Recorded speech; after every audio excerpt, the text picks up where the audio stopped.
actually going to pop it right over to Marty so that she can welcome you all in, and then I will do a few preliminary things, and then we will hear from Lisa. So Marty, do your thing. Perfect. So I am Marty Constant. I am your president-elect for NSA Illinois, and greetings from the stormy, husky, brawling city of snow and ice. I'm getting snow icicles hitting the windows in my high-rise. So welcome to members, guests, volunteers, and board members of NSA Illinois. I'm so happy that you could join us today from the comfort of your home. It was really smart that we did January and February virtual. Your participation in the chapter makes all the difference and makes the goal of cultivating successful speaker businesses possible. A special thanks to the board members and volunteers who have made these events possible. We don't have just one event per month. We've been producing 2 events per month this year. And let's just give a shout out to the people who decided that January was going to be a virtual event. It almost was an in-person one. So the board members, yes, yay for that. So the board members, just a reminder, we have Dean Hafta, the president, Meg Baccaro, Jenny Hamby, Dr. Tish Thompson, Chris Carter, Stacy Nadeau, Michelle Barrett, and our executive director, Christy Moore. The NSA theme this year, did you know that we have a theme? It is be a better speaker, build a better business. It's that easy. So I'm going to practice saying that often this year. So Dr. Tish, our programming chair, will walk us through things to know for the chapter and for today. And then we'll introduce our guest speaker, Lisa Bryan. Over to you, Dr. Tish. Thank you so much, Marty, for kicking us off. We have a few commercials before we hand it over to our speaker. Oops, go back to the beginning. You just saw all my notes. So again, we're really excited for Lisa to be joining us today. And what she shared is that today is almost one of those things where she's going to lay out a smorgasbord of information for you. And you can pick and choose what you want to pull off that buffet of amazing information. And then you'll have some time for Q&A with Lisa that we call Ask Lisa Anything. And so as you're hearing her presentation, certainly you can ask those questions as they come up, drop them in chat, and she'll engage you in the moment in that way. But we also have a formal Q&A after her formal presentation that you can also ask questions. So we really want you to be able to get everything out of today that you came to learn today.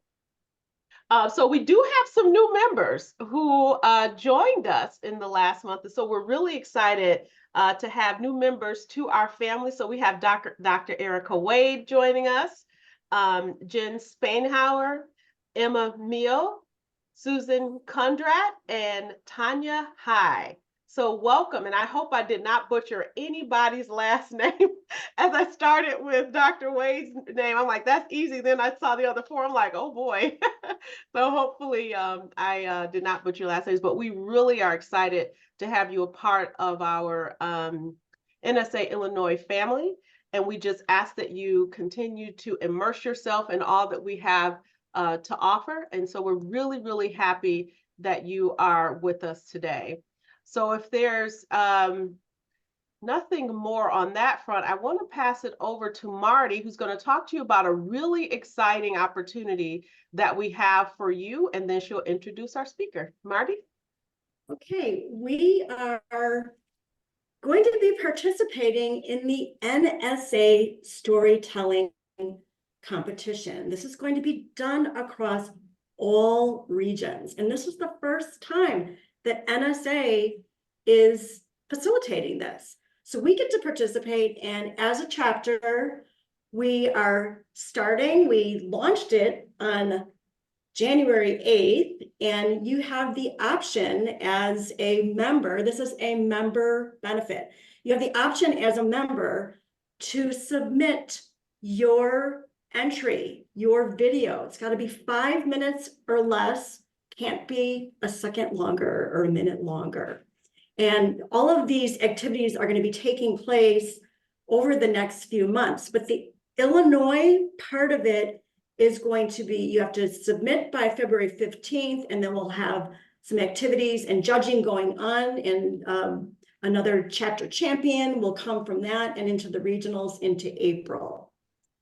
So that's one thing. And I will show you a little bit more about that on the next slide. But before we do that, we have a storytelling accelerator that will help you get into the mindset of, how should I think about this? I'm going to be judged on marketability and the presentation. What does this look like? So Rob Biesenbach, our resident storytelling expert, a member of NSA Illinois, is going to be spending some time with us, and Candace York from National will be stopping by to give a few tips as well, and then I'll walk through some of the specifics. Next slide, please. And steps. 6 steps. This is how it works. 1, 2, 3, 4, 5, 6. So you go from the chapter, you go to the chapter finalists, you go to the regional, and then the finalists, the 3 finalists will have an opportunity to present at Influence in August. And what's really great about it, if you qualify to get into the regionals, you have access to CPAEs that will be mentoring you. This is an amazing opportunity that it's easier than just bumping into them in a hallway at one of the conferences. So think about that. So I am through with that portion of the storytelling competition. And I think Tish has a couple more upcoming events that she's going to talk about. Yep, actually, I'm going to let you go ahead and continue and introduce Lisa, and I'll cover those extra events that we have, because we want to hear from Lisa. So go ahead and introduce our speaker. Awesome. All right. So Lisa Ryan, CSP, is a Chief Appreciation Strategist at Grategy. She is a certified speaking professional. That's what CSP stands for. An award-winning speaker and author of 11 books. When I first heard this about her, that really impressed me. Through speaking, consulting, and training, Lisa helps organizations keep their top talent from becoming someone else's talent. And as she suggested earlier, her favorite color is purple. It's the only color that matters. And I asked her about a fun fact. Yeah, it's purple everywhere. She was wearing her purple jacket on the plane the other day when I saw her on Facebook. So a fun fact about Lisa is her mom was born in Trinidad, and she took her back there a few years ago for her 75th birthday, and they got to see lots of relatives that they hadn't seen in years. I had to look on the map where Trinidad is. For those of you who might be wondering, like I was, it's off the coast of Venezuela. So I offer you and introduce you to Lisa Ryan, smiling and dialing to a 6-figure business. As Tish said, it is going to be one of those sessions that's going to be a lot coming at you, and then we'll reserve Q&A till the end. Lisa Ryan. Okay. All right. Well, thanks. And I want to put my disclaimer on this that there's probably not, if you have questions, go ahead and put those in the chat. We're going to also get to them at the end, but I am not going to tell you what to do. I'm going to tell you exactly how I did what I did. I started my speaking business in 2010. And because I was speaking to, talking about employee engagement and employee retention, I was really focusing more on a general audience. So I was speaking at a lot of SHRM events and stuff, the Society for HR Managers, where basically you have to beg for travel because they really don't like to pay very much. And I was getting breakout sessions, but I wasn't getting the keynotes. And so about 7 years into my business, in 2016, I was really frustrated. I was like, I I'm not getting to where I want to be. How do I do this? So I was talking to one of my friends from NSA, another great benefit of NSA, Elaine Simpson. And we were talking about our businesses, and she said, well, tell me about your background. And I said, well, I spent the first 7 years of my career in HR. Basically, I was an executive recruiter where I sold salespeople, I sold pharmacists, I actually sold my mother. Not a lot of people can say that, but I placed my mother in a job and she was miserable there. And basically I said, Mother, you've got to stay there at least 90 days because I have a guarantee and I can't afford to give back the commission I made on you. Thankfully, my mom was there for 2.5 years. She did not disown me. But so I shared that and I said, I've tried HR, it's not working for me. Then I spent 13 years in industrial sales where I sold exciting products like electrical cord and cable into the maintenance environment and welding rod. And yes, I do weld. And from there, I went into healthcare for 7 years.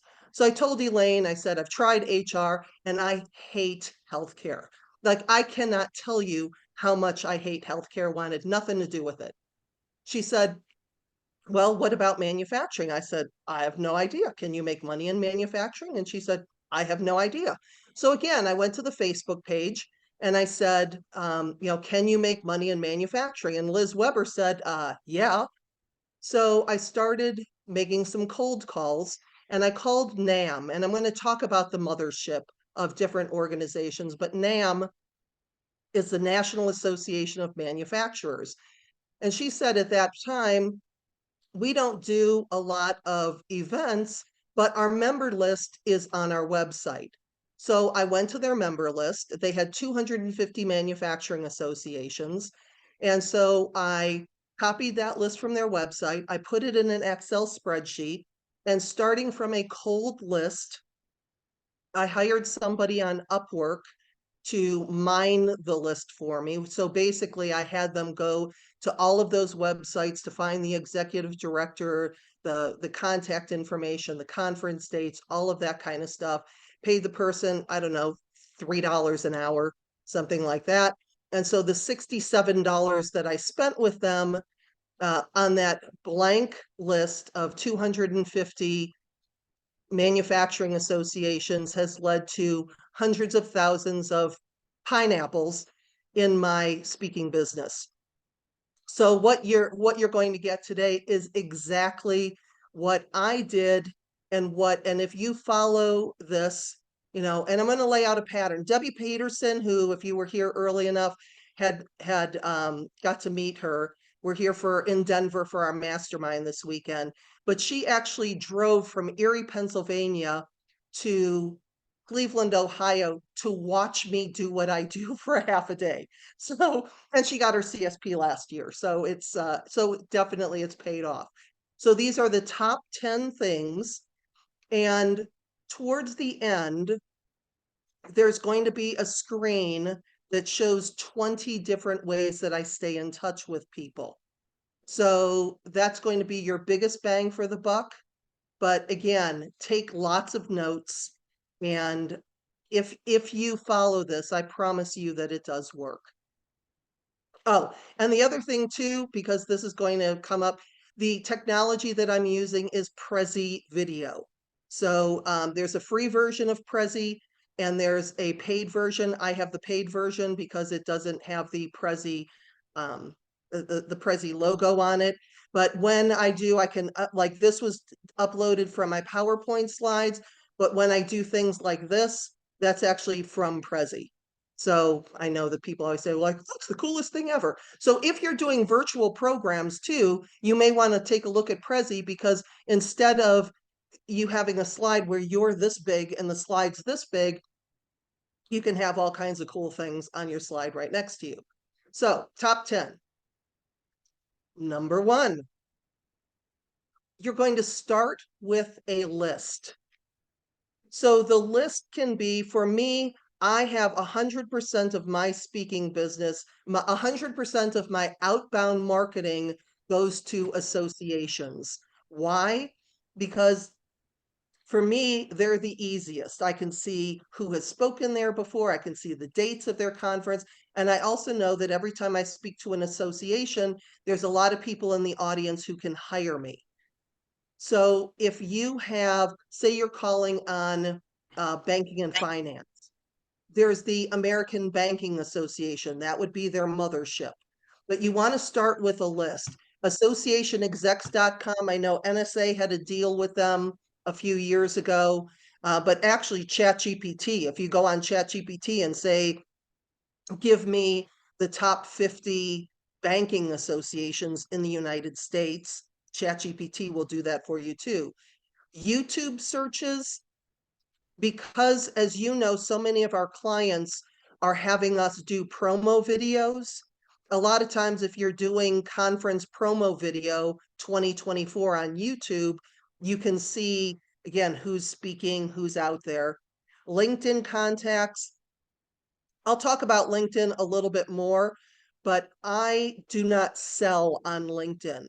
But when I go on when I'm calling on the association and I see their executive director, I will connect with them on LinkedIn just to say, hey, I see we have a couple mutual friends, would love to connect with you. You may find the resources that I post here regularly helpful. So that way, anything that I'm posting, they have a higher chance of seeing what I'm doing. And then Sam Richter, also from NSA, has an Intel engine where you can do all kinds of cool things on there, including speaker reconnaissance, meaning that if you know who your competitors are or the people who are in the same markets as you can do a search on that person and see all the places where they've spoken. And so it gives you a better idea about who may have a budget, because if they're hiring that person, then they may also be a good source for you. And the thing is, you have the list in front of you, because if you have one association that you're going to call on, you know what you do. You go to that association, then you're like, oh, I think I'll go to LinkedIn and connect with that person. And then you connect with them and like, oh, this person popped up on my LinkedIn. I should connect with them. Oh, look, they like cats. I should go to Facebook and take a look and like their cat pictures. And then we get all distracted. If you have the list in front of you, you can just go bam, bam, bam, bam, bam, right down the list. So having the list in front of you is a good thing to do. Okay, that's pretty much self-explanatory.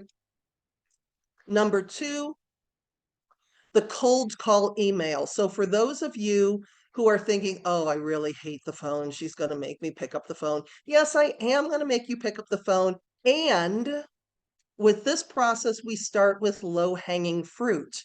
So this is what I call my cold call email. And this is the script. Now, I got the first part of it from David Newman, so I'm going to credit him. And the second part of it is my own spin on it. So you can go ahead, take a screenshot of this, but I'll explain why it says what it says. So I'm not sure you can help me, but I'm hoping you can point me in the right direction.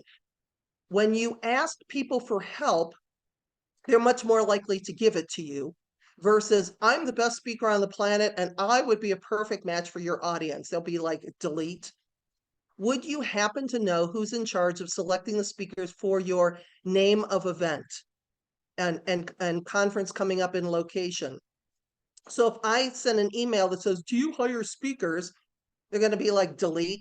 But if I say, do you know who's in charge of selecting the speakers for your leadership summit coming up in September in San Antonio, then they know that at least I took the time to go to the website. If they call it a conference, call it a conference. If they call it a convention, call it a convention. Use their language, because you're setting yourself apart from everybody else that is sending them cold emails saying, do you hire speakers? So this is my addendum to it. My snappy title program. So my program, Manufacturing Engagement, How to Keep Your Top Talent from Becoming Someone Else's, receives rave reviews from associations across the country, including So if I'm sending this out to the Spring Manufacturers Association, I'm going to also mention similar associations, like that I've spoken, other associations, including the National Tool and Machining Association, the Fastener Association. So they know that I have connected with their same audience. If you're just getting started and you don't have those yet, then you can just leave it with, in associations across the country. Now, this one, I'm not sure if a high content interactive program like this is a good fit for your members. That's kind of like a yeah, duh statement, because what are they going to come back to you and say? No, we really only hire boring speakers on topics that nobody cares about. So you want to let them know that you bring some content to that. So there's a very small percentage of people where for some reason you will be sending that email at the exact right time. And they'll say, as a matter of fact, I took a look at your website. I watched some of your videos. Yeah, send me some more stuff. So the cold call email is the low-hanging fruit. And then the follow-up email. So I might wait 10 days until I send the follow-up. So how I do this is, first of all, I will call them and say, and I'm not going to say that, did you get my email? I'm going to say, hey, it's Lisa Ryan from Grategy here in beautiful Cleveland, Ohio. And I'll tell you later why I say that. Hey, I saw that your conference is up on your website coming up in September in San Antonio, trying to connect with the person who hires the speakers. And then I'll say, and I'm also going to send you a short follow-up email. So when I hang up the phone, I will send them an email with the caption that says, with the subject line that says voicemail just left. And I will say, because it's easier to hit reply than to respond to a voicemail, I thought I'd cover my bases here. I saw that you have your convention coming up in San Antonio in September. Would you connect me with the speakers? So now they've heard from me twice. So then the email follow-up. So now we've sent out the follow-up email, or we've sent out the initial email. We've left a voicemail, because 99.96% of the time you're going to leave a voicemail. There's a school of thought for people that will say, oh, I never leave voicemails. I always leave voicemails because it's a touch. And then that follow-up email afterwards. And so there's the verbiage that I use, again, because it's sometimes easier to hit reply. Go ahead and copy that screen if you want. All right. Third, commit to 5 dials a day. Now, this is 5 dials. This is not talking to 5 people, because that could take you a week if you actually wanted to talk to 5 people. So 5 dials. Why? Because the first time you pick up this phone, it weighs about 1,000 pounds. So you make the call. The second time you pick it up, it only weighs about 500. Third time, maybe it goes down to 250. But then you get on this nice little roll. And what happens is sometimes you actually get to talk to people. You have conversations. And so at the end of 5 dials, you can say, I'm done with 5 dials. I've done my thing for the day. I'm good. Or you can say, you know what? I'm on a nice little roll here. I'm going to keep dialing. And so give yourself permission to do either, because consistency is the key. The very first manufacturing association that I spoke to, I cold called in February, and John answered the phone, and that actually is his name. I'm not making that up. And I told him about a program that I had, and he's like, well, we really don't need that, but do you have anything with the generations? And I'm like, as a matter of fact, I do, because I did. It wasn't fully developed yet, but for some reason they didn't. This was February, and they didn't have a keynote speaker for their event in March. So I closed a keynote speech basically on a cold call, because right time, right place. But it's that consistency. We get better when we do the work. Okay, be clear in what you're selling. And you may have heard in NSA, oops, that, there's this thing called death by comma. And death by comma is, well, what do you speak about? Oh, I speak about accounting, comma, leadership, comma, customer service, comma, AI, comma. No, pick one. I work with manufacturers to help them keep their top talent from becoming someone else's. Clear, concise. The more clear you are, and yes, when I first started calling only on manufacturing, now mind you, I'll speak to anybody, but 100% of my outbound marketing goes to manufacturing, construction, skilled trades. So I've narrowed down that niche. Some people will narrow niche, some people will narrow topic, but be very clear in what you're saying, selling, instead of being a master of everything. Okay, number 5, and this is brand new. This is the first time that I've talked about this for you. Personalize with AI. I will tell you what, ChatGPT can be your best friend when it comes to these things. So when I'm sending out personalized letter, maybe somebody had responded to me, they want some more information on what I do. So I'm going to go to their website. I'm going to go to the About section. I'm going to copy the About section. I'm going to put that in ChatGPT and write a prompt that says something along the lines of, I'm going to be sending an introductory letter to ABC Association because I want to speak at their spring conference on my topic of employee retention. Please create a customized letter based on, and then I paste the About section, and then ChatGPT will go, and I will say things like, I never use the word delve or esteemed. For some reason, ChatGPT really likes those two words. So I will have it rewrite, make it more conversational, make it sound more like Lisa Ryan. So you can have completely personalized. I do this with call for speakers, where I go to the website and I will copy their theme and say, write a personalized keynote description based on this.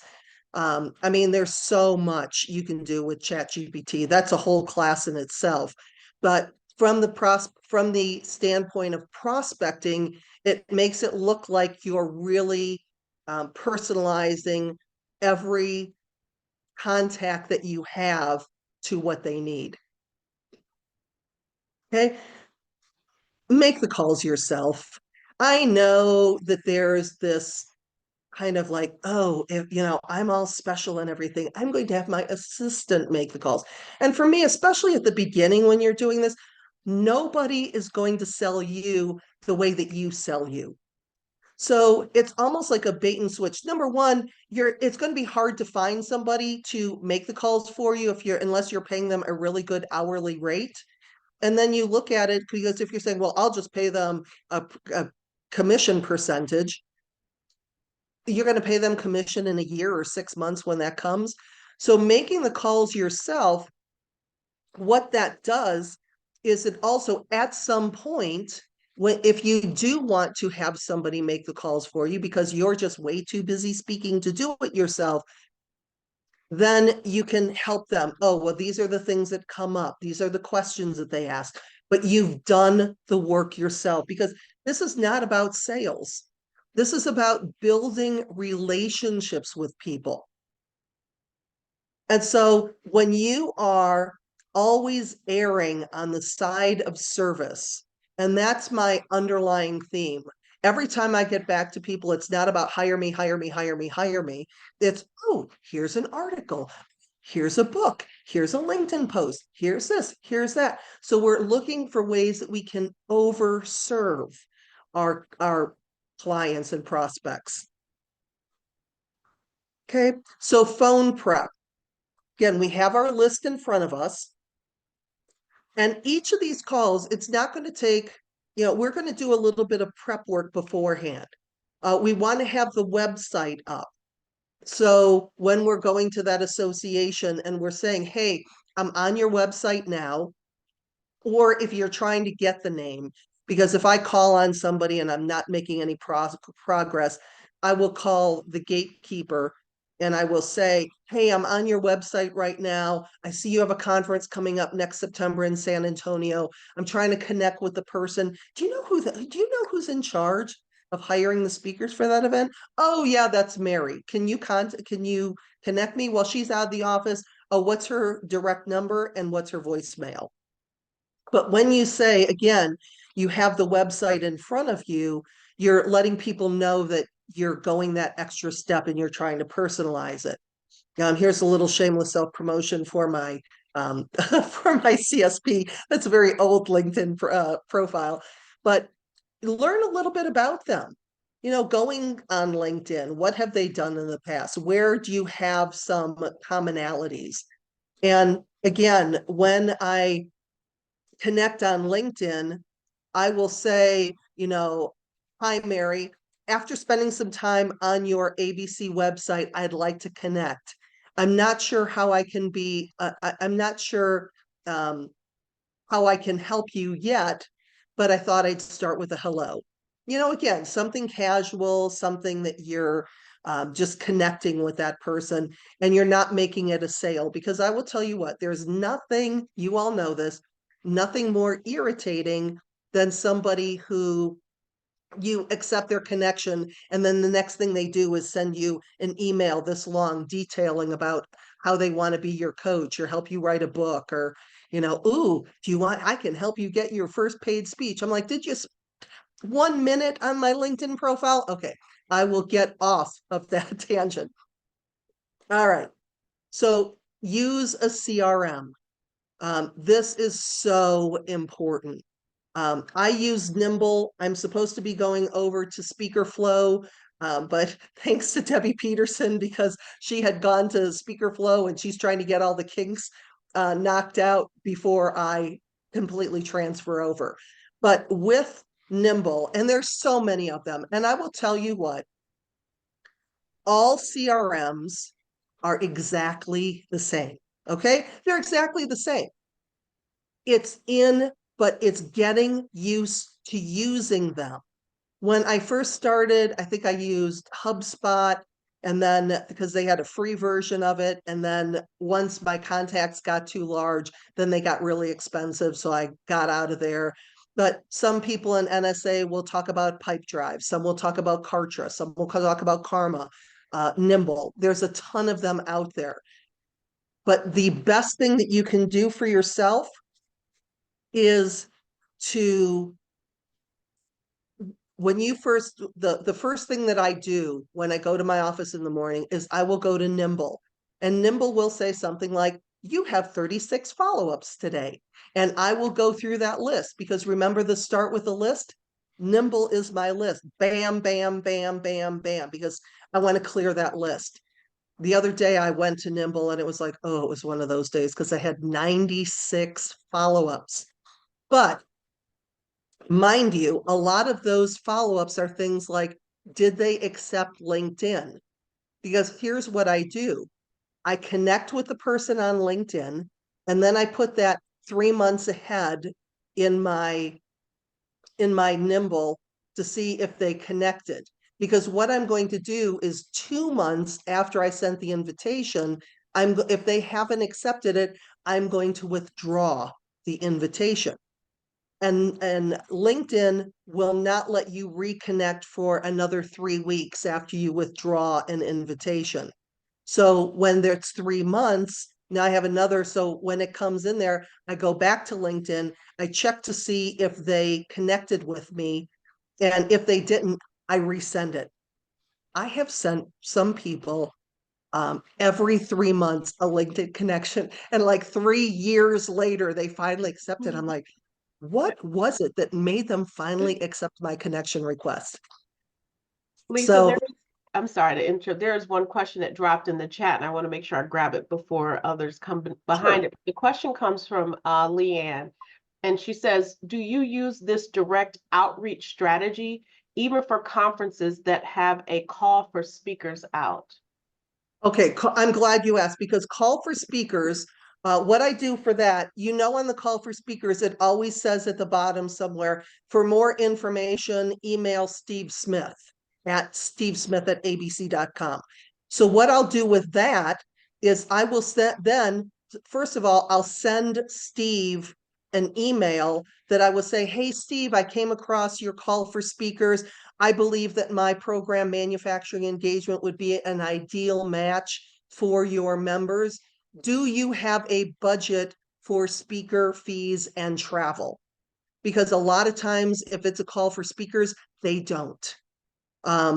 And it's really, and I can't tell you the times that I haven't done this, and then they send me the congratulations, you got selected to speak. And then they send me the link to like pay for registration and stuff. It's like, no, that is not happening.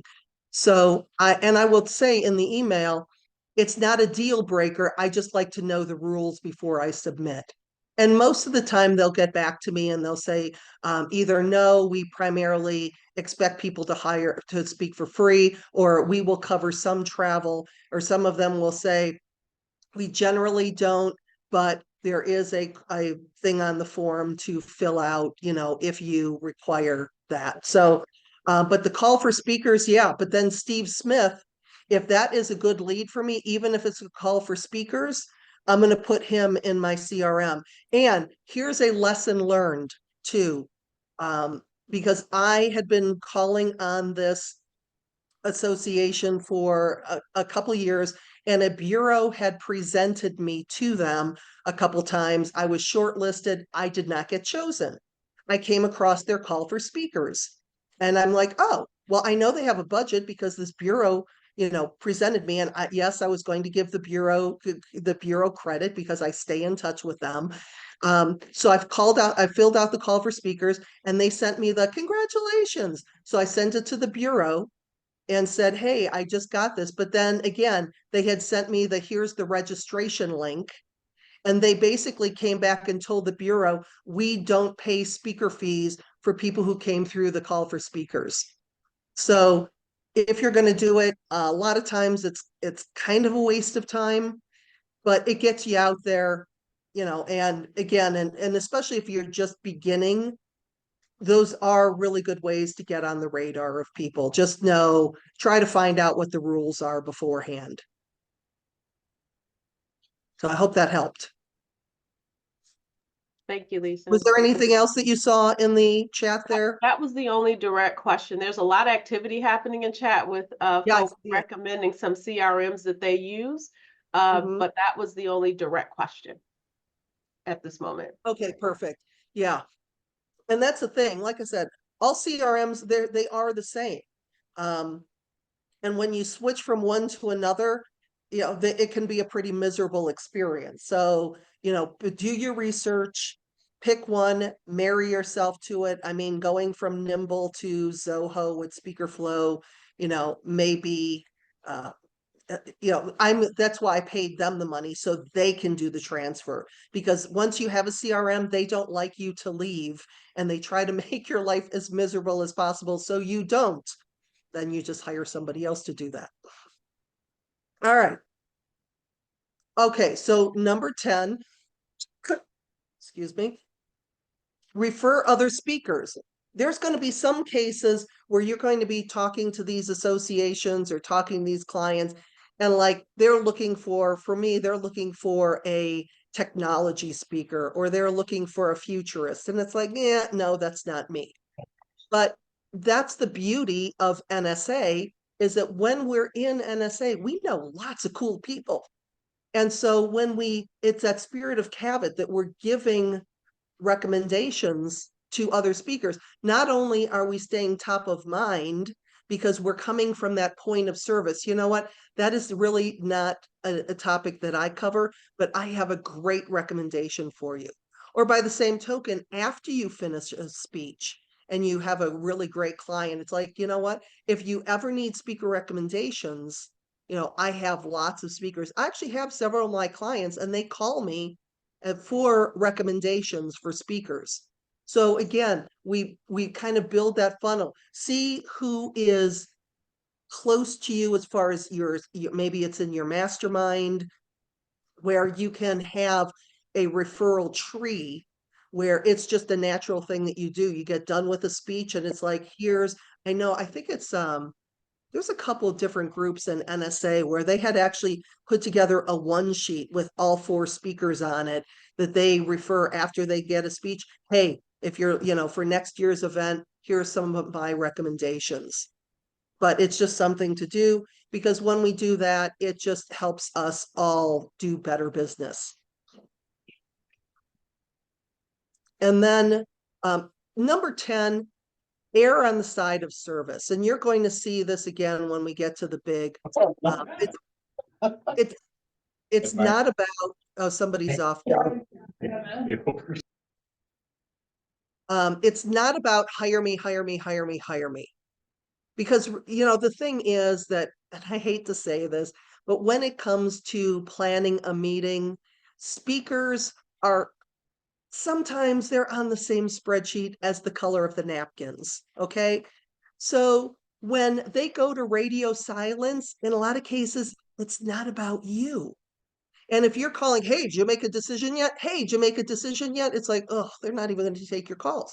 But if you're saying, hey, you popped into my mind the other day, I came across this article that I thought would be helpful.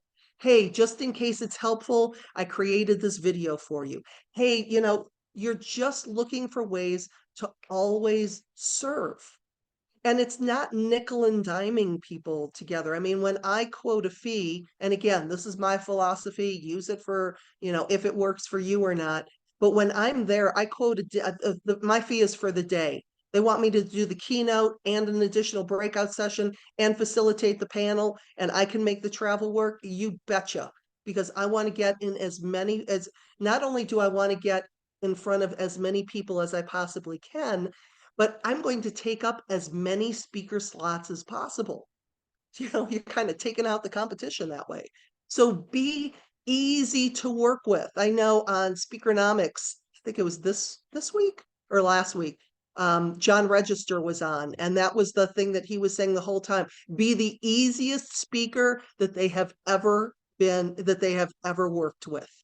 When you come in, text them that you're there, text them when you get to the hotel, show up early, do all of these things, but, stick to your time. We know that. But the things that you can do is just err on the side of service. And then we repeat.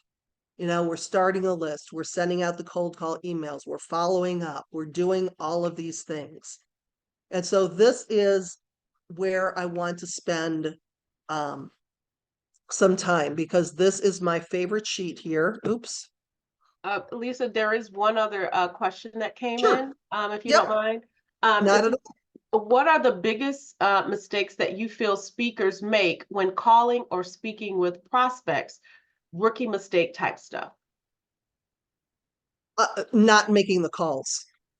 There's so many, and I know that sounds ridiculous. There's so many things, like people say, well, I just called her 3 weeks ago. I don't want to be a pest. No, she didn't remember you 5 minutes after she hung up the phone. So it's just doing the work, and it's not blathering on. It's not, you know, I have been speaking since 2010 and I speak on average 50 times a year. No, here's my script when I am calling people. And so, and again, the less information that you can give to build curiosity. So when I call, and whether I get a person on the phone or I'm leaving a voicemail, it sounds like this.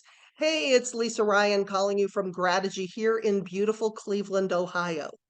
Now, I always say beautiful Cleveland, Ohio, because those are 3 words that normally don't go together in a sentence. So I want to have the eye roll. I want to have some kind of reaction like, okay, this chick is weird. I need to listen to what she's going to say.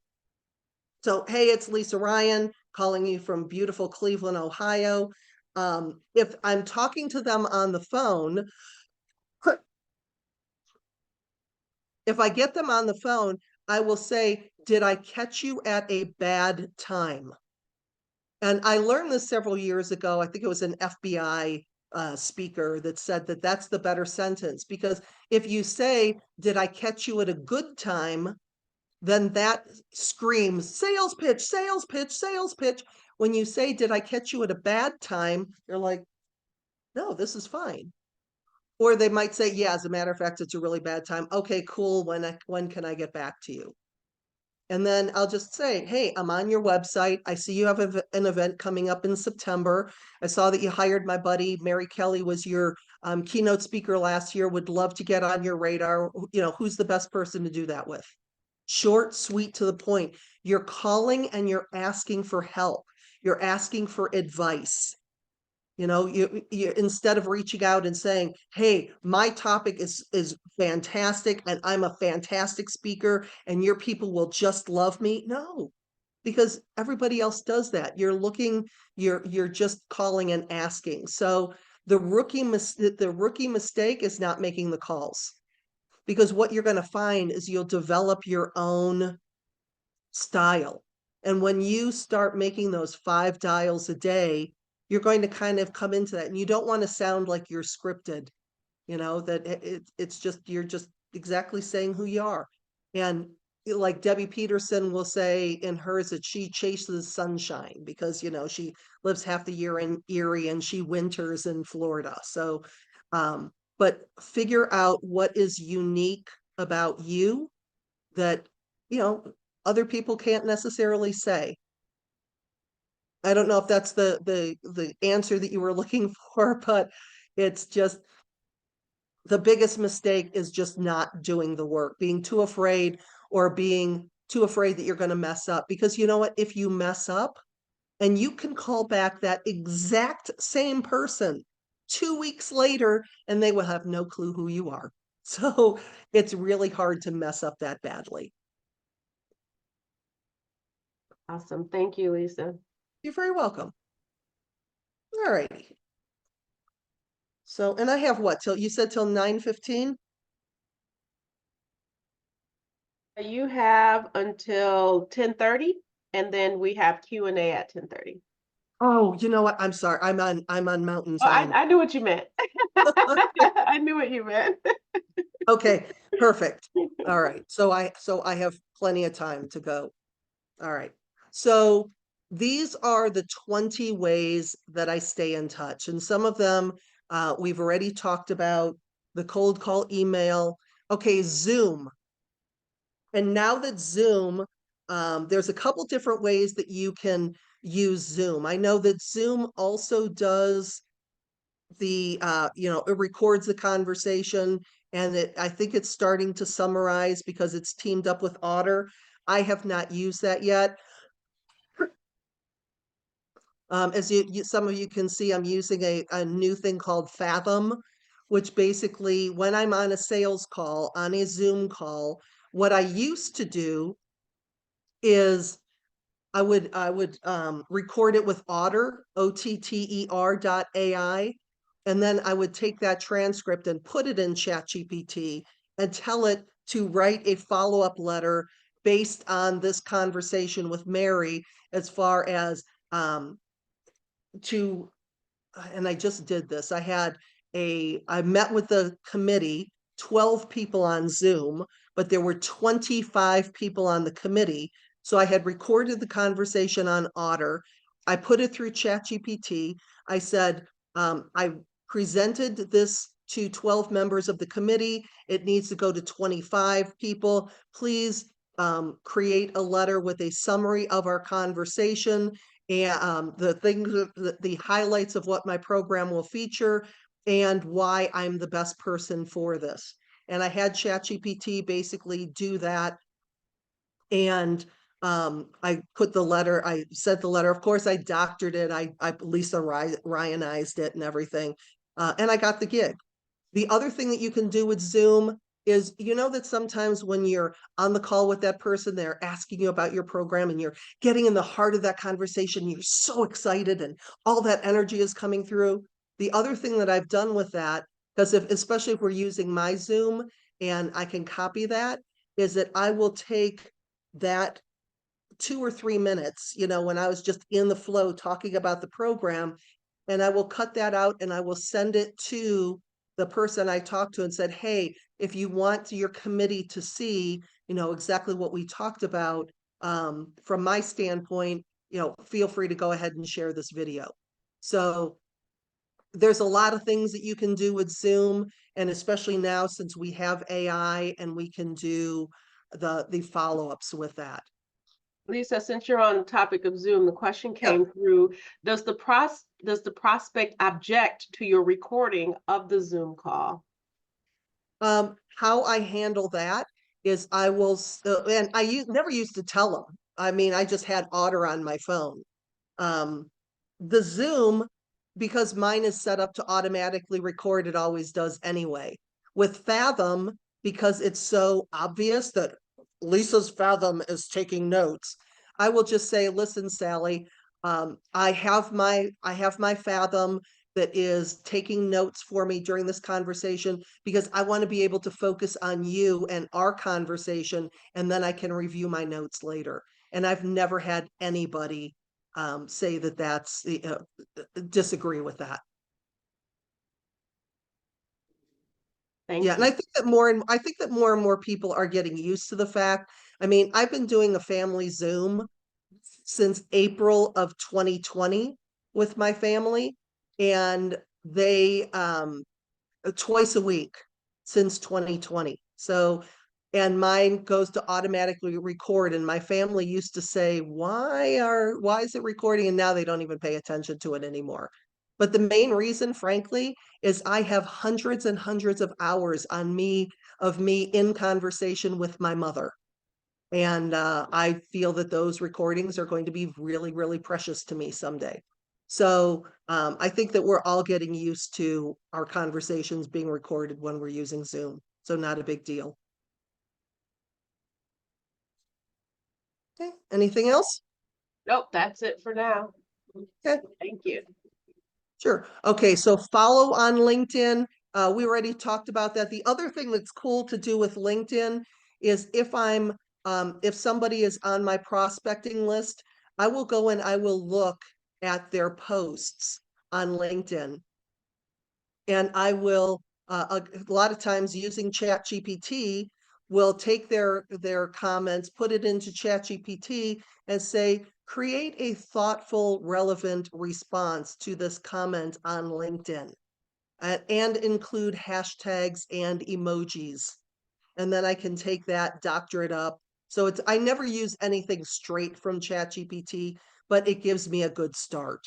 But that way, because when you're responding to people's posts, because there's so much noise out there anymore, that when you are, it sets you apart. You're paying attention to that person. Okay, video links. When I have a new promo video come out, when I have I took a class at the Improv a couple of years ago, and I had the video for that. It's like, I will send people videos, showcase videos. I'll just say, hey, just in case it's helpful, here's a new 10-minute, tips, 10-minute video clip that I did. So and there was one that I had a full program, but it was, and I share that link, full program. It was professionally recorded, but I liked the way my customer introduced me, because this was the second time I had spoken for her. And she said, and we just love Lisa, and that's why we want to have her back. So when I sent the video link, I would be like, here's a link from my full program so you can see exactly what I do, but I'd like you to pay attention to the way that Jennifer introduces me. So again, especially if you're just getting started, video is everything. Video is everything. There's not a single person that calls me that doesn't say, hey, we've been watching your videos. It's the number one thing. So we all have a camera. Set this up in the back. Get yourself a Bluetooth microphone. Record yourself, and then you can take those little snippets, those 3 or 5 minutes of snippets, off of your phone, upload it to YouTube or Vimeo or whatever. But video content is the most important thing to get out there. Okay, phone calls we talked about, the follow-up email we talked about, snail mail. Oh, nobody does it anymore. That's why it works. So either sending out postcards, create a colorful postcard using Canva. Then I upload it to Vistaprint and I let them send it out for me, or I'll hand write it. Or if I have a new book, oh, this was brilliant. When my last book came out, I don't like just cold sending out books to people, especially meeting planners, because they got a lot of books and I don't want my book ending up in the trash. So what I did is I sent an email and it was like, I think the subject line was exciting news. And in the email, it said, I'm so excited to let you know my newest book, thank you very much, just came out. And I have a copy of it with your name on it. If, number one, you want it, please let me know. And number two, please send me the correct mailing address to send it to you, because we have so many people working from home.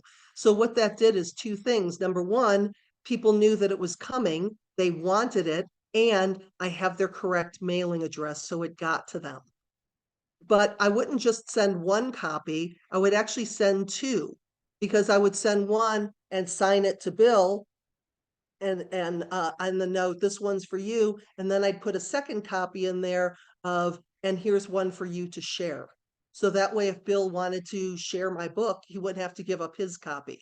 In the PS, I would also write, and if you want additional copies for your board members, please let me know, happy to send it. Again, I'm self-published, so my books cost me like $3 a piece, and I just send them out. I want them to get out as much as possible. And I went to Uline, Uline, and I got these purple, of course, purple metallic envelopes that I send the books in using media mail.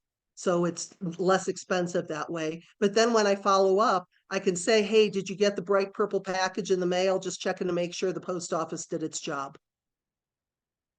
So snail mail is a great way to do it. Mailing the book, I just talked about that. Bomb videos. I actually use Hippo videos now, and there's a lot of them, Vidyard and other ones that are out there. But these are videos, and I've done some really weird ones. For Halloween, I was wearing a skeleton shirt and I had little skeleton things on. And I basically, I made a video and I sent it out, and I was using candy. Like, if you're looking for, good and plenty of, I don't even know, but it was really cute. Or I might send, when I go to my Gmail, because Hippo Video is connected to my Gmail, and I can click send one-on-one video. And if I'm doing that, I'm following up with Marty, and I'll click on that and I'll be like, hey, Marty, Lisa, Ryan, it was so great talking to you today. I just thought I'd pop in your inbox for a personal hello. Let you know how much I appreciate you and wish you a happy new year. Click, that's it. 20-second video. But again, you're putting a face behind what you're doing. You're making these connections with people. LinkedIn connections. Oh, thought of you email. So there's a couple different ways that you can do this. In my, in my CRM, I'll take notes. So for example, I was talking to a prospect a couple years ago, and she mentioned that her sister lives in Parma, which is the city right next door to me. And so I had written in my notes, her sister lives in Parma. Well, when it was time for me to follow up with her, we had had a major blizzard and we got particularly hit.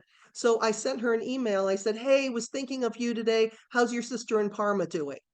I look like a brilliant genius. Oh, it's because I wrote it in my notes and I knew how to connect with her. Another way that I use it is if I am trying to figure out how to get in contact with somebody, I'll go online and I will search for an article. If it's not one that I wrote, I will search for an industry specific article and I will say, hey, Joe, came across this article and I thought you might find it helpful. So again, I'm thinking of you. I thought this would be of benefit to you. Any of those kind of things. Again, we're always trying to stand out. We're erring on the side of service. Okay. Oh, PDFs of books.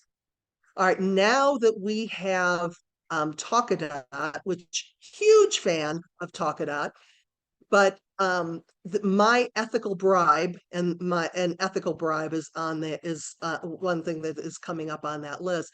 But nobody is going to give you their email address for your newsletter. I know it's hard to hear, and I'm really sorry for sharing that with you, but nobody wants another newsletter. It's just going to get deleted most of the time unless it's really unique. So what I do is I will say, hey, I have a gift for you. I'm going to ask for some of your feedback at the end of the program. And if you do that, I'd like to share with you one of my books. And I'll pick one of my books, and then it sends them to the PDF of that. When I used to use Join by Text, which was a texting service, I would give them a PDF of my book because books have value. And if you don't have a book yet, it's fine. It's your special report. And it's the negative report. It's not the 10 ways to become a better leader. No, it's the 10 biggest mistakes new leaders make. Ooh, I want to learn that.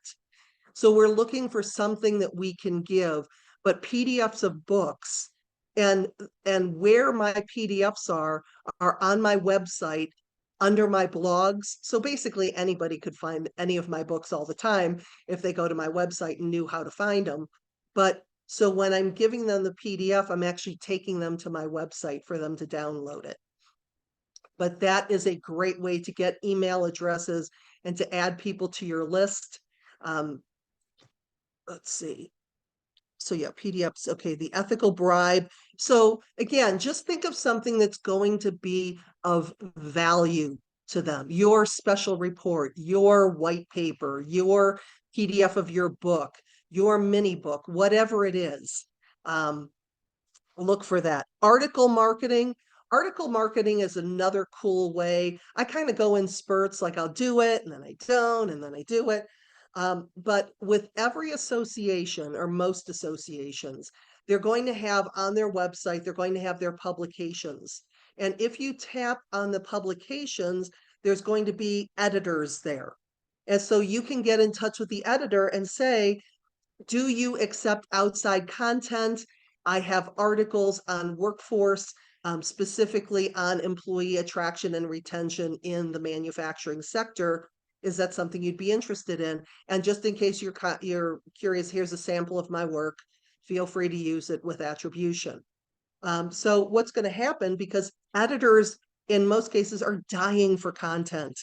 I mean, and I have been published in, if you haven't gotten the latest copy of Cast Polymer magazine, I'm in it. I'm going to be in Roofs Coating magazine too, and I've been there. So anyway, but what happens over time is you're building relationship with the editor, and you have had no luck at all getting in touch with the association, the executive director. And so at some point you're going to be like, Joe, I've been in your magazine like 3 times now, and I still can't get a hold of George, the executive director. Can you make an introduction for me? Oh, of course, Lisa. Yeah, you have been so helpful. So you're looking for ways, because remember, these association executives, they get bombarded by speakers calling them all the time. So that's the reason for this constant tapping. Hello, I'm still here. Hello, I'm still here. And looking for unique ways to get their attention. Okay, the CRM, we talked about that. Air conversations. This is also something I learned from David Newman. But when you're calling, say you're coming up with a new book idea or a new product, an air conversation is asking for advice, insights, and recommendations. So, hey, Joe, I'm thinking about this product and I would love to get your advice, insights on recommendations as far as what would be some of the best things to include in that. Because people want to be of service. They don't want to be sold to, but they do want to buy. And in those air conversations, that's not a sales conversation. Even if you have the product and they say, and Joe says, "Ooh, that sounds great. I want to buy it." You cannot say, "Oh yeah, just give me your credit card number." You know what, Joe, it's not ready yet. I'm putting the final touches on it. Thank you so much for your feedback, and I'll let you know when it's ready. Let's see. So You Got the News. That is Sam Richter's site, and it's also included in the Intel engine. But say that you're meeting with Betty Jones, and so you can go on yougotthenews.com and type in Betty Jones's name, and any article that she's been mentioned in, so maybe she got an award or something like that, will show up in You Got the News. So then I can get a hold of Betty and I'm like, "Oh, congratulations, Betty. I just saw that you had Woman of the Year for your, lodge in Montana. That's awesome."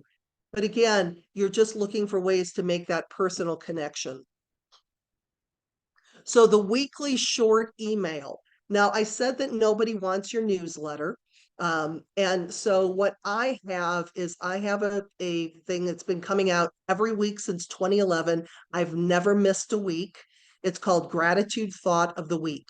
And Gratitude Thought of the Week is ugly. It's just text. There's no pictures. There's no nothing in it. And I rarely sell on it. It's a quote. It's a story. It's a lesson. It's a question, and then a PS.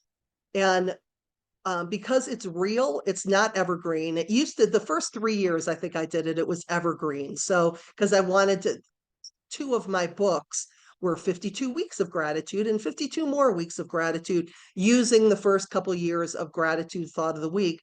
Now I wake up on Thursday and go, "Oh, what am I going to be grateful for that I'm going to share?" So these people who are on my list have gone through when my dad had a stroke, when my great niece and nephew were born preemies, when my great niece was born with cancer, when I had to put my dad in an assisted living, when my dad passed away a year ago. Because I look for ways to find gratitude, but I'll tell you, that personal connection of sharing exactly what's going on. And what I found that sometimes the more raw it is, the more connection, the more responses that I get. And I always thought that it was fun that when I'd go to an event for people who had seen me before and had been getting Gratitude Thought of the Week, be like, "How's your dad doing?" It's like, "Okay, you must be on Gratitude Thought of the Week," because I talked about him quite a bit on that. So it's not marketing ploy, articles, whatever. It's just something that's real. And maybe you have, a mojo motivation of the week. Maybe you have a financial tip of the week. Again, just something that's short, sweet, to the point. I think of, like, Seth Godin has a daily email. This is one of the few that I read, him and Mike Dooley's Thoughts from the Universe. I've been reading Mike Dooley, I think, every day since 2006. Why? Because his email is this big. Sometimes if Seth Godin's email is this big, I'll read it. If Seth goes on a tangent and he's got one of those 3-page emails, I don't read it. So again, looking for ways to connect, send out cards. And I know that there are other services out there. I've been using send out cards since 2009. But the nice thing about send out cards is after I do an event, I'll do a selfie with that person. I'll upload it to send out cards. And then that is my thank you note. And then I can send them a gift and stuff along with that. I can send birthday cards. I can send anniversary cards, which is another really cool way. So a year after you spoke at that event, I send them a happy anniversary card. Can you believe it's been a year since we've been together?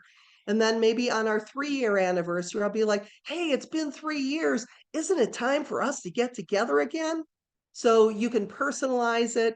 You can upload their picture to it, just not in a creepy way, not in a creepy stalkerish way. If they do something cool, using a service like that is really great.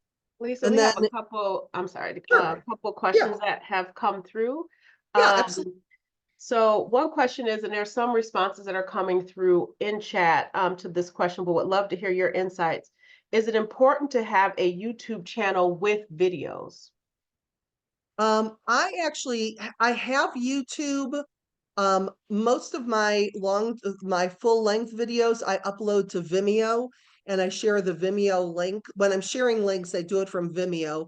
The problem with YouTube is that when they're watching my video, they're also seeing recommendations for other speakers, which, I don't necessarily like. But the thing is, you have to be on YouTube because that's where it is. I have a couple of VAs that are doing video shorts for me. And because I know that, excuse me, as the people who are hiring us get younger, they hang out on Instagram, TikTok, YouTube for the shorts, Facebook Reels. So I have videos that are going there. But yeah, video is by far the number one most important thing that you can do, and getting it out there as much as possible. I know that Richard Bliss says that video on LinkedIn has the lowest is the lowest click rate. But again, people are scrolling through LinkedIn and they see your face. Okay, I'm going to ask one more, and then there's a couple more that's come through, but I'm going to reserve those for our Q&A session. But another question is, you mentioned once that when a client asked for a particular type of program that did not exist yet, that you wrote a short book and sold the book through the event. Can you share how you did that? What was the question? Marty, do you want to? Yeah. Yeah, I can clarify that, Lisa. Oh, that's something you and I talked about, not About it, and sure. a client approached you and Yeah, asked, no, "Oh, gee, can you talk about this?" And you thought, "Well, yeah, I can. In fact, I'm writing a book about it." And you yeah. wrote it into the whole program. Um, well, the first one, like when I was asked, when I presented the employee engagement program, and he said, no, we need the generations. I had like a snippet that I had been doing as part of working for Skill Path, that I took like a 10-minute little thing that I did, and I turned that into a keynote. But the other thing that was interesting, I'm a huge believer in never developing a product until, and never making a product until somebody has bought it. So I was a keynote for an event in 2018. And okay, and this is actually a really good story. So I was the keynote in 2018. I did the thing. They were great for a full fee, and she bought books for everybody. And every 3 months, I was leaving her an email, was sending leaving a voicemail, sending her stuff in the mail every 3 months, like clockwork. Never heard a peep from her. Never heard anything. It was total radio silence.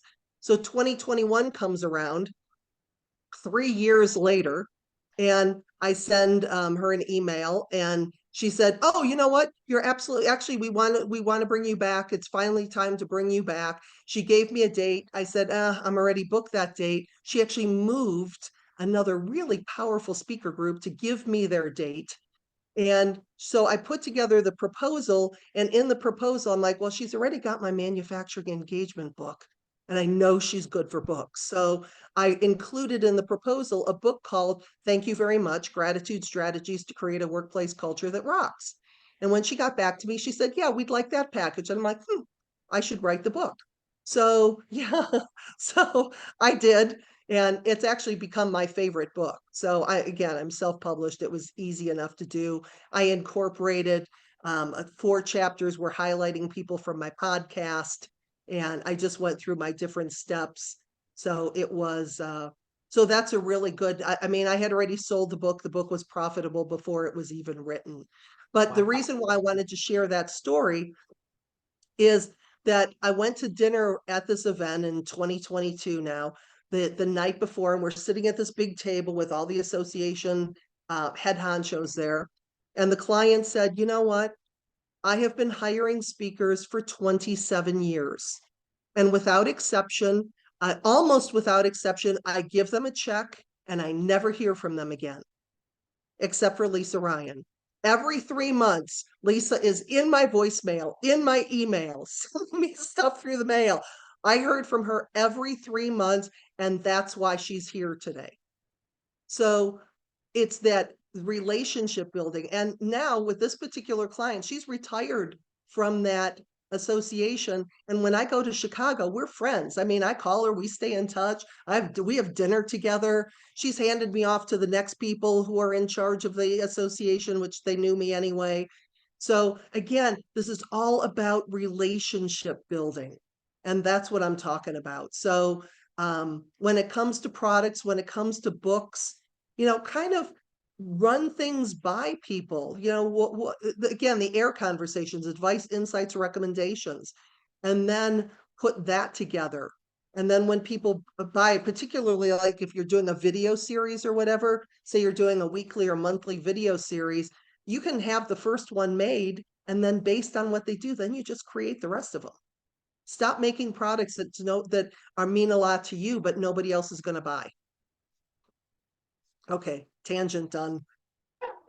So you are just listen when you mentioned just now that you had mentioned a title, but the book hadn't been written, and then they were interested, and so you wrote it. What popped in my head was, man, this is the hardest working woman in the speaking business. And so that brings me to a question that came up in the chat, because I think it's fitting.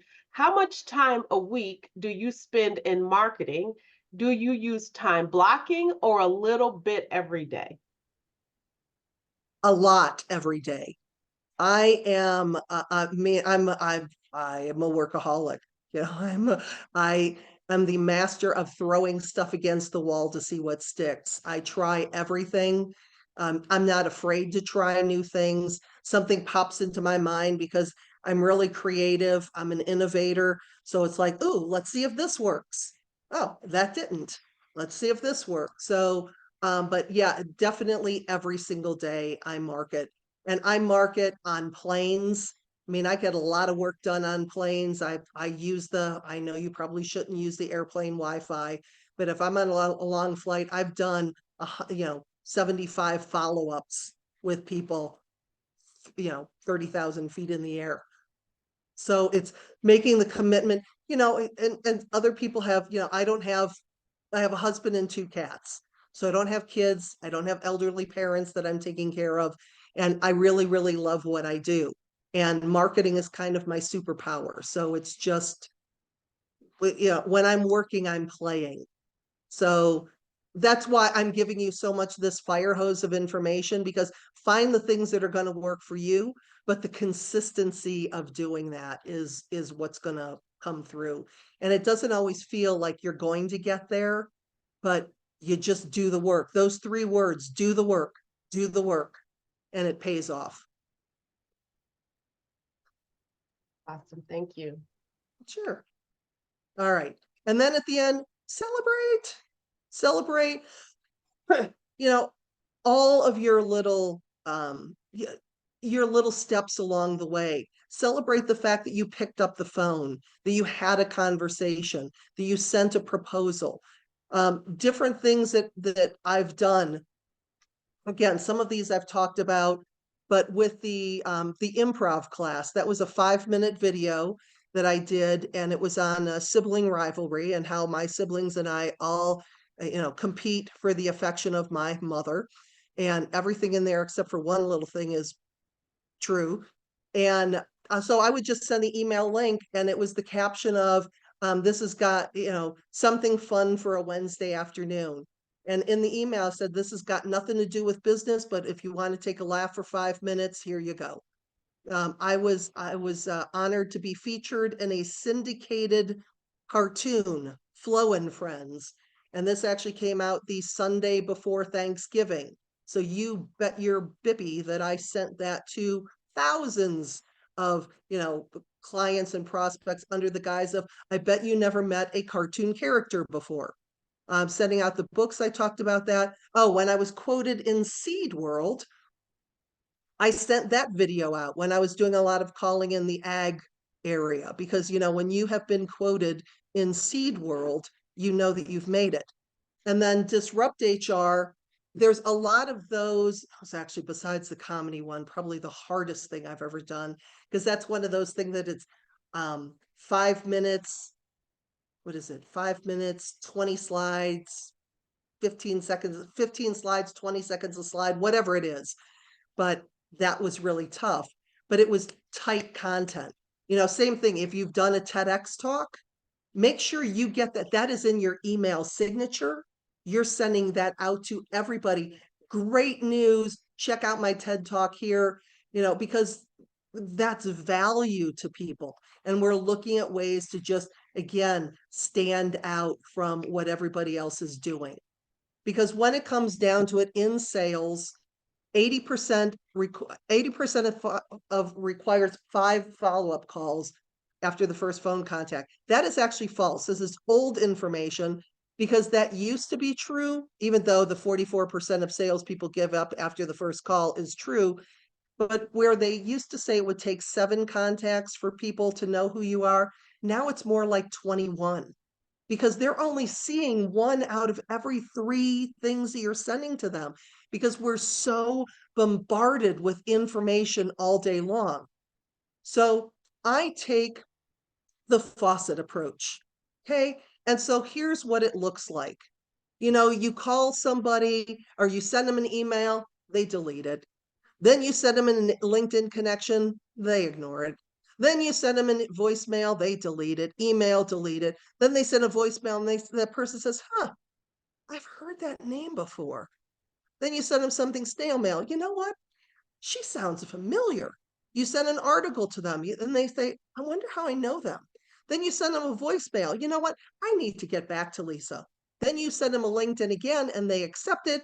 And then you send them an email like I did with mine that they say, you may be a fit. I'm here. Hello, I'm here. How can I serve you? How can I get more speakers for you? How can I work with your members? How can I provide value? So how often is too often? Basically, until there is a restraining order, I don't give up with people. Now, I'll actually put a little asterisk on that because even if they tell me never ever ever call me again, I hate you, you're never going to speak to us, I give it 6 months and I wait to see if that person is still there. And if they're not, either I ignore them or start calling on somebody else, or I find out who the next person is. So these are all the things that you can do. Again, it's the consistency. Out of the everything that I talked about, the most important things to do the work. Challenge yourself to make those 5 dials a day. Get a CRM and with your CRM, never put a contact into your CRM that you don't have a follow-up date for. Because if you do not put a follow-up date, that person will get lost forever and ever. And the follow-up date, even if it's 3 months and I go and I look at them 3 months later, I'm like, oh, they're in the middle of their conference right now. I'm going to bump it up. So I have some flexibility, but at least I'm looking at them. So make the calls and just be creative. Have fun with this. Remember, you're building relationships with people. You're coming from an aspect of service. And by the time you meet these people at their event, they're gonna be like your BFF because you've been in contact for so long, and it really creates a great relationship. So with that, it's Q&A time.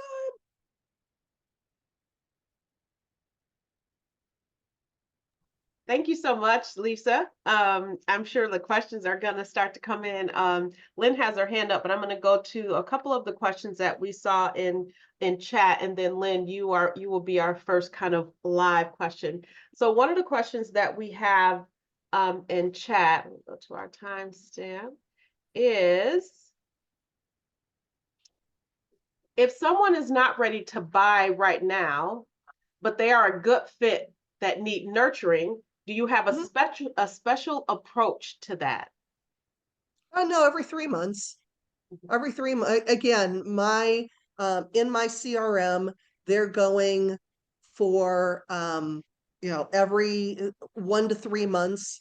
I'm staying in contact with people. If there's a good fit, I tell you that one that I told you, the lady whose sister was in Parma, that was in 2018 or 19. I'm finally their keynote in March in Napa. So, these relationships take time, and I know, and I've never met these people in person, but it's like by the time we get there, they're so excited to meet me because we've been in contact for so long. So, think about that person you've gone on LinkedIn, or maybe you've connected with them on Facebook, or kind of saw what their likes are, and hey, I thought about you. Hey, I see your event coming up. Is 2024 going to be our year? That's in some cases, that is my email headline for some of the people that are like, have been on the edge, or I've been shortlisted. Because when I have in my files, I have I have my speaking income 2023 file. And in that, I have all the programs. I have the completed programs. I also have the didn't get file. So I have prospective speeches. They're alphabetical, hence the moving around. But the prospective speeches are in a file in that. And when I don't get them, for whatever reason, I put them in the didn't get file. And now that, because I was shortlisted that one year, that becomes prospecting for following years. So yeah, those people never, ever go away. Great. One more question that I'll pose in the chat before we go to Lynn. Jen is asking, which is more valuable for a new speaker, doing a TED Talk or writing a book? The TED Talk, and the only reason why I say that is because it's video. The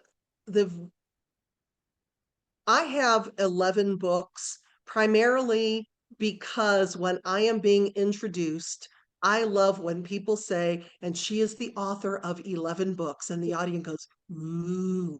Now, there's people in NSA, like that's a teeny tiny number of books, but my books really are my business card, because you're never going to make money on books. I think Amazon sends me a couple hundred pineapples a year from the 11 books I read that I wrote. But I would, excuse me, even before the TED Talk, because I would tell you, TED Talks are hard. They're hard to get.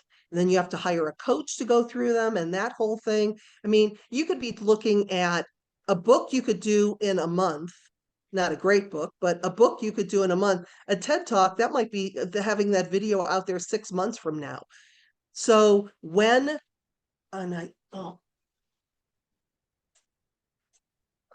hold on. Okay. So every time you speak, and I don't care if you're speaking at a Kiwanis, if you're speaking at a Chamber of Commerce, some local networking event, you have this, and you're going to go on Amazon and get this little thing that expands to 5 feet. It travels beautifully. You're going to get a Bluetooth microphone that connects to your phone. You're going to set this at the back of the room and record yourself, because you know what? This phone records in 4K. There is no excuse not to have video. And so when you have those, you're going through and you're watching yourself. I know, most painful thing on the planet that we do is watch ourselves. Oh my God, I don't really look like that and sound like that, do I? Yes, you do, but that's okay. This video is important. So then you're going to take out, wow, this was a really great tip here. And you're going to just start posting video. So even before those, the TED Talk, the book gives you some street cred. And it's interesting too. Here's Susan Frew, who is now like our AI goddess that she's working on. But she was uploading a book to Amazon, and Amazon has a checkbox of what percentage of this book was created by AI. So just be really careful now of, what you're using, and making sure that it's your content you're getting out there. Right. So I guess the question is all of the above, but just get video. So your stand is quite popular. There's a bunch of folks in chat who's asking, what's the brand of that stand that you have, so that they can investigate that. God, I'd have to put on my glasses to see it.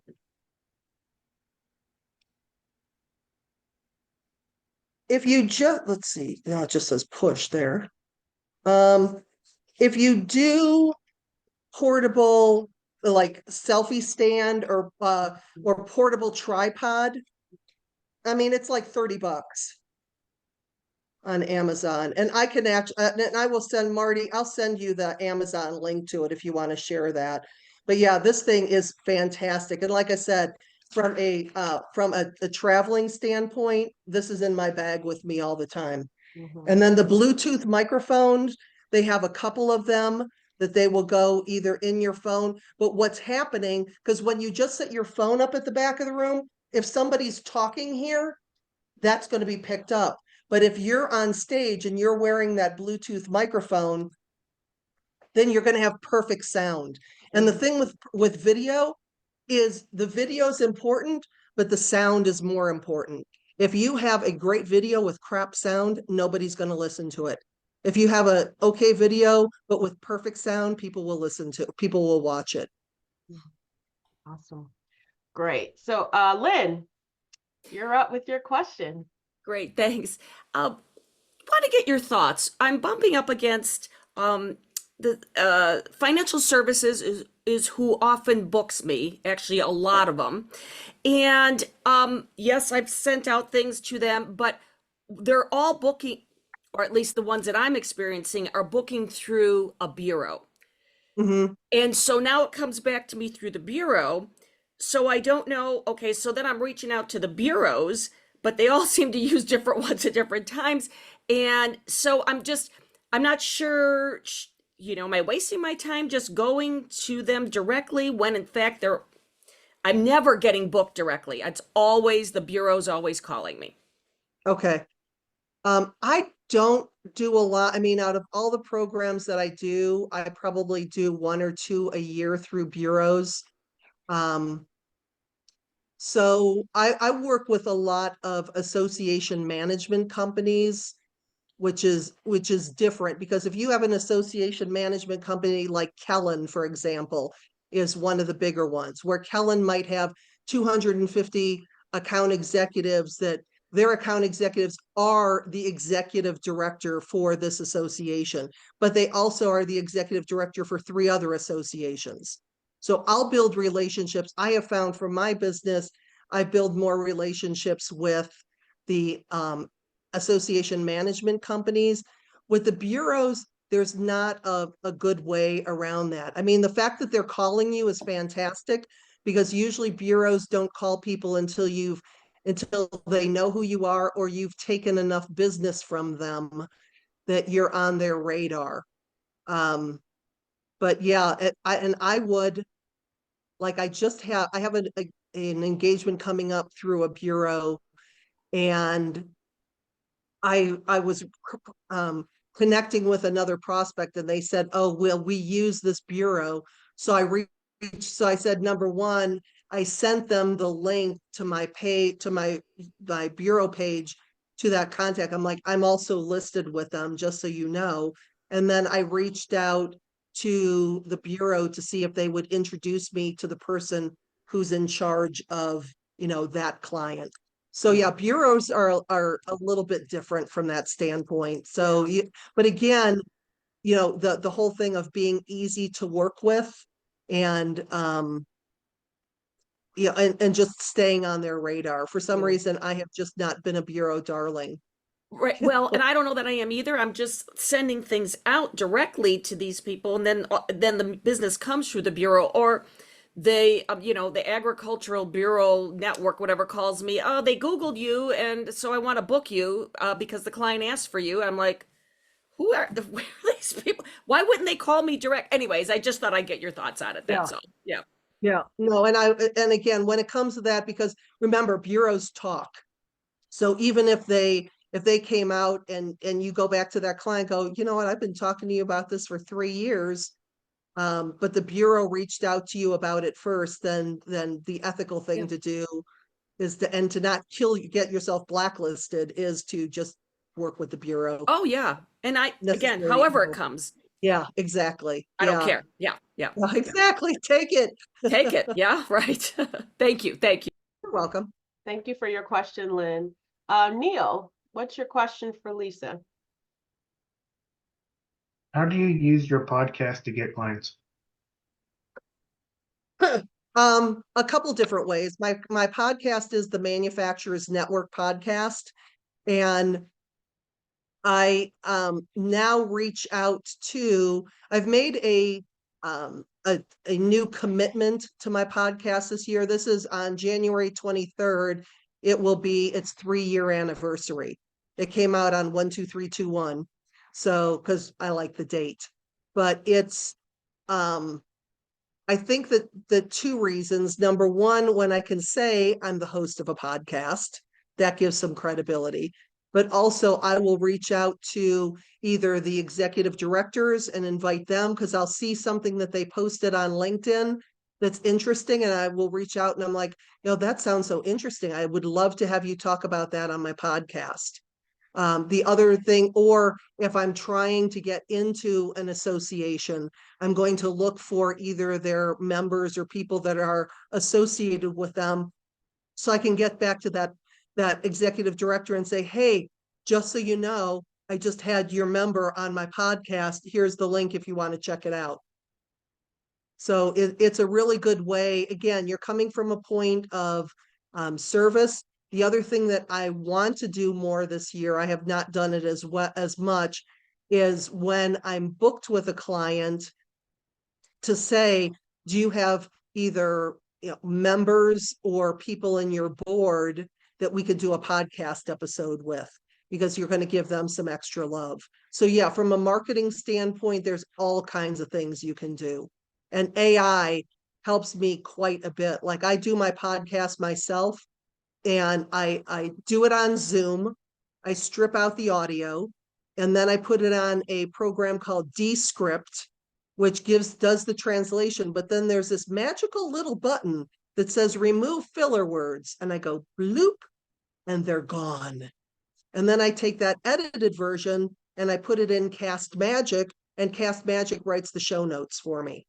So what used to take me a couple hours to edit and do everything that I need for my podcast, I'm now doing in less than 10 minutes.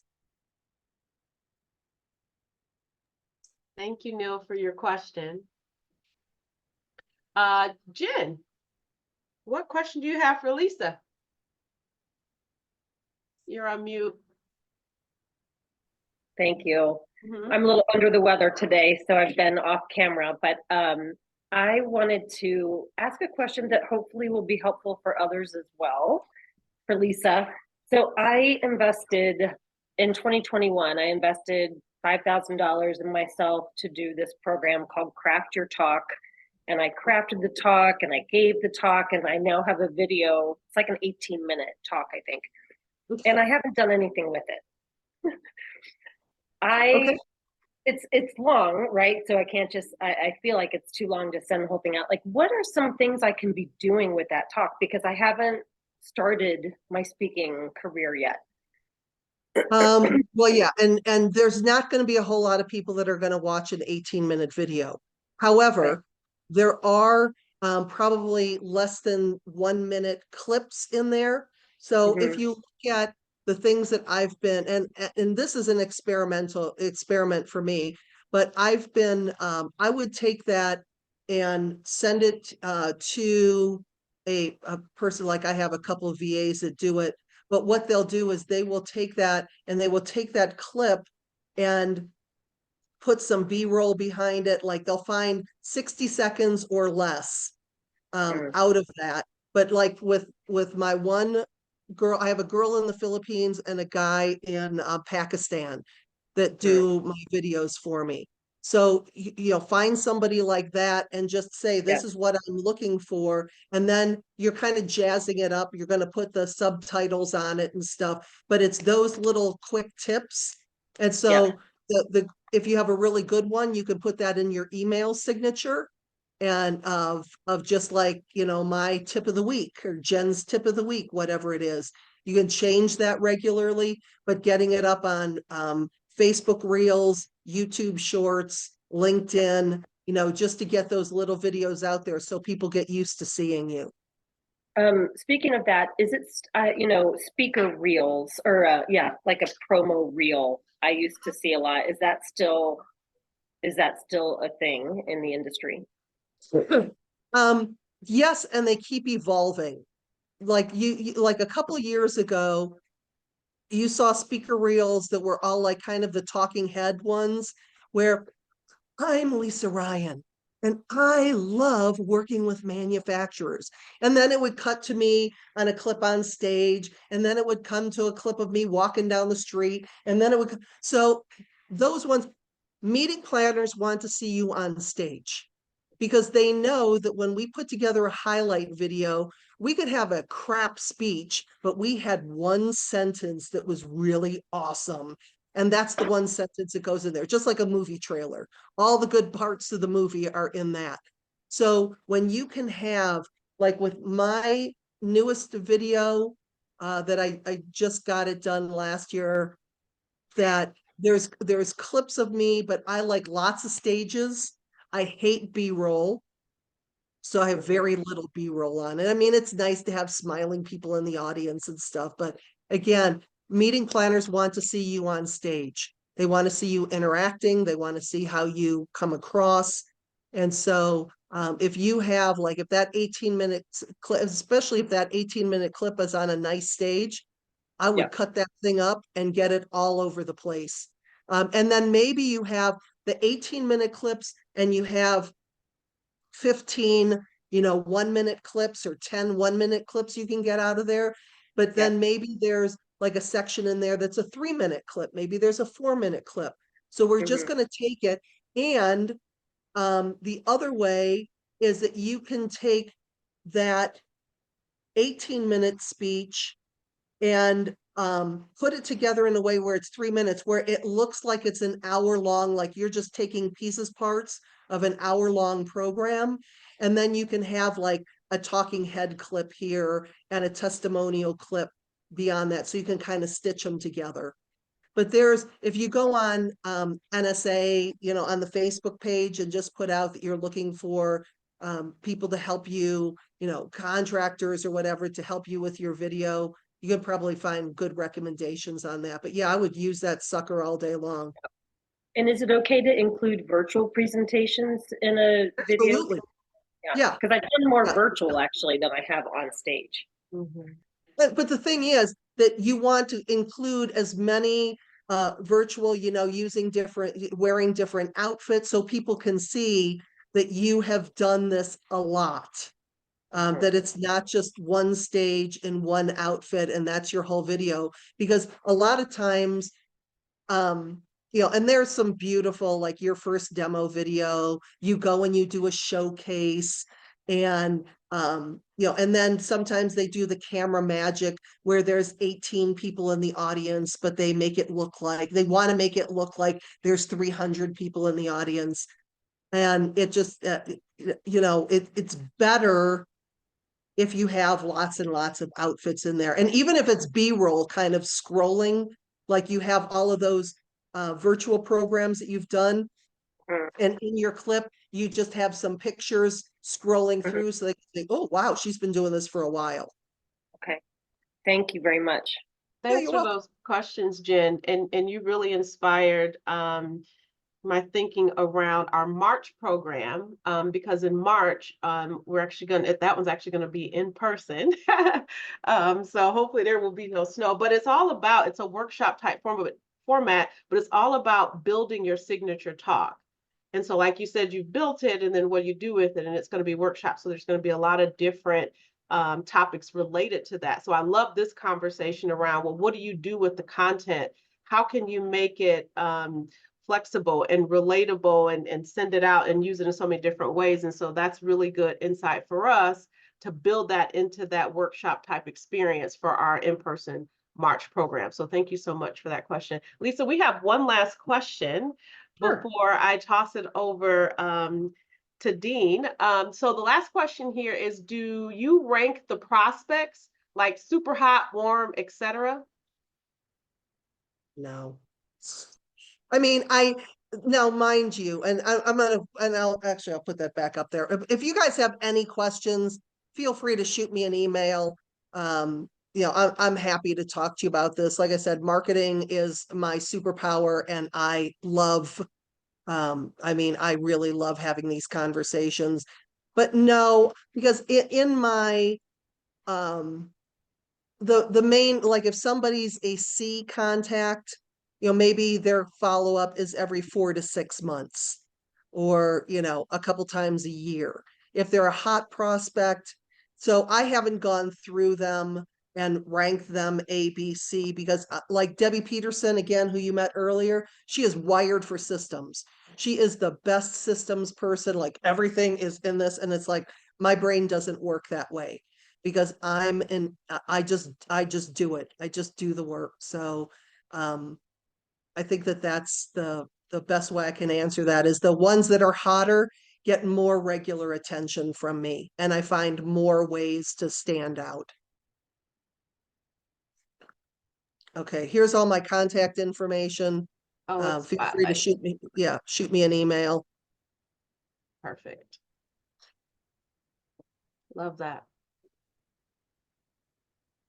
We'll hold that up there so folks can take a picture. And also, Christy, who makes this all happen, will be sending out the link to the recording. So you'll have all of this and you can put it on repeat, because we've heard a lot of amazing information from Lisa, and we really appreciate how gracious you've been with your wisdom, your experience. We really, really appreciate how giving you've been to us today. So thank you Absolutely. so much. You're very welcome. Yeah, and so this does not have to be the only moment that you get to spend time with Lisa.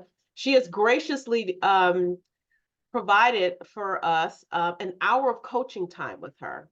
And so we have our amazing auctioneer, Dean Hefta, who's gonna offer that up to the highest bidder for some time with Lisa. So Dean, take it away. Thank you, Dr. Tish, and thank you, Lisa, for joining us with your wisdom. And many of us sitting here today, we're probably thinking as we're going along, boy, would it be nice to have some one-on-one time with Lisa on all of the lessons that she's learned. It would help me accelerate my business. Who knows the thousands of dollars that her insights would help me as I build my marketing strategy. She's just exceptional. She said it's her superpower. And what we know is we can be great speakers, but if people don't know that we're great and they don't know about us, we're not going to reach the goals that we have. And so both of those pieces have to come together. And so we're going to try something a little bit different. We haven't done this in a virtual setting. If you've been to our in-persons, we've done some auctioning of the generosity of our guests. So Lisa Ryan is embodying in NSA what we call the spirit of Cavett. She mentioned that, right? It's giving to others and supporting our chapters. And so I want you to think for a moment for yourself. You know, what would it mean for having a one-on-one conversation dedicated to your business building plan with some of the expertise and lessons that Lisa has? And so what I'm going to do is we are going to use the chat. Go ahead and turn your camera on if you like, but I'm going to try it this way. We haven't done it before. We're going to use the chat, and we're going to use. I'll test it out here. We're going to use so I'll have everybody say, if you're not bidding, if you've ever been to an auction, here's what happens. If you have an itch in your ear and you go like this, you just bid, right? You just bid. And so same thing. We're going to use the meeting chat, and I'm just going to do a little test here. I'm going to do a little yes, and that will be my bid. I put a little yes, a little Y there. That's my bid. And so we're just going to bid until the popcorn stops popping. We're going to have one winner, and there's a couple of things there. It's going to be your responsibility to reach out and connect with Lisa to set up time that works for the two of you for this session, and for you to make the most of that time as it applies to your business. And then our amazing Christy will work with you as far as following up on helping to support our chapter. This doesn't go to Lisa. She's generous. This is helping us to support our chapter and be a thriving place to help you build a better business and be a better speaker.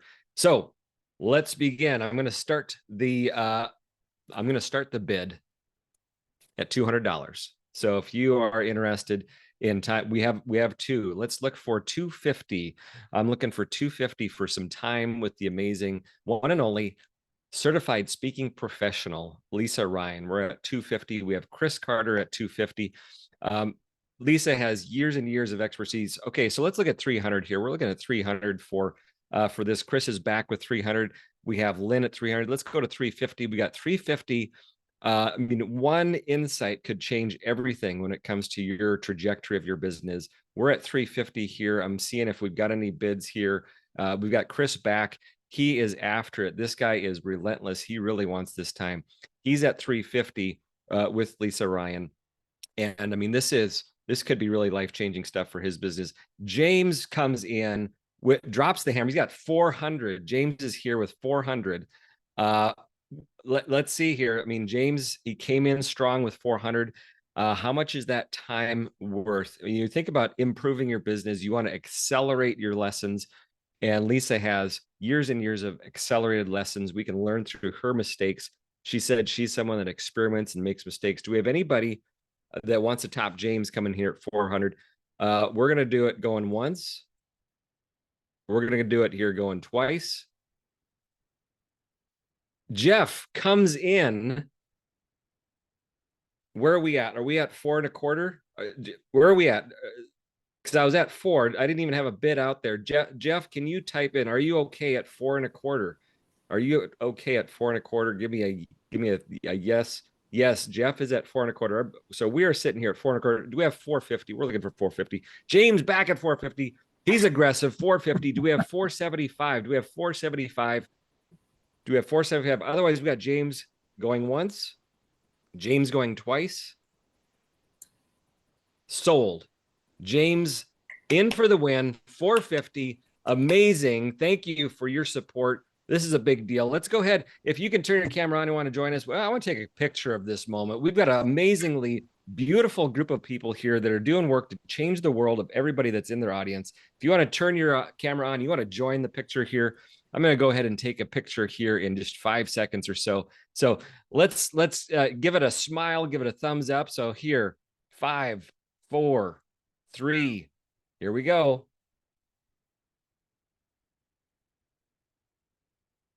Oh, that was the wrong button. I don't need a calculator. I need the screen. Here we go. Try again. 3, 2. Got it. Wow, that's amazing. Hey, I'm going to turn it back over to our amazing Dr. Tish. Awesome. Thank you. Man, that got my blood pressure up and I wasn't even bidding. That was so fun. Thank you so much, James. And again, thank you, Lisa, for your generosity. So we just have a couple more things to share with you before we depart each other's presence. So let's see. Okay. All right, it's out of order. But anyway, so we have a member accelerator coming up next Thursday at 4:30. And so if you're interested, it'll be on the website. Go ahead and register for that. It's a member-only event. And so what that is taking a deeper dive into the conversations we had today. So it's a very intimate group that comes together and share what kind of things they pulled from today's session, and then toss out some amazing ideas that other people can shamelessly borrow. So it's a nice community where we can come together as speakers and collaborate on the topic that we talked about. So make sure you sign up for that. Our very own Meg Bucaro will be hosting for that day. So again, it's at 4:30 next Thursday. So mark your calendars for that. We would love to see you. February 9th is another virtual session, and we have Tamsin Webster who's going to be joining us. So the first part of our programming calendar, we focused on the business and building the business. So now, as we kind of coming to the second half of our programming calendar, we're going to focus on how to build great content that people will want to buy. So TAMS is going to be kicking that off for us in February. It's virtual, so you don't want to miss that session. So please make sure you sign up for TAMS in session. It's all about how to create those compact keynote experiences for your potential clients. And then Yeah. the mastermind. Yeah, okay. I'm kind of at sensory overload. And the February 15th will be the member accelerator for that session as well. March, so we talked about February, now we're talking about March, is our in-person, and hopefully we won't have any of the craziness that we have. And it's a workshop type experience called How to Build Your Signature Talk. So hold the date for that, and then more details about location will be posted on our website. So keep an eye on that. Also, here's what I was looking for. Our member accelerator that's scheduled for January 18th with our very own Meg Boccaro hosting that session. So one more announcement before we depart each other's presence is we wanted to make you aware of an amazing opportunity that you have access to as members of NSA Illinois. As you know, many of you know, we launched our Speakers Academy, which is a 6-session experience where people come and learn how to build their speaking business.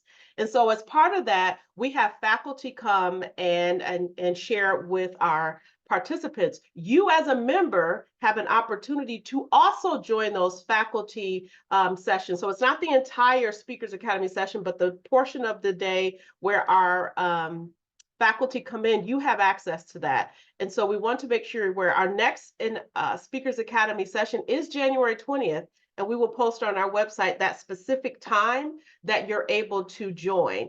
That time changes each month, depending on who's speaking and how many speakers we have. And so each time we will promote a session, we will post on our website who the speaker is, what the topic is, and what time you're able to join so that you can register. So that is all of our commercials, all the information that you need to know as friends and members of our community.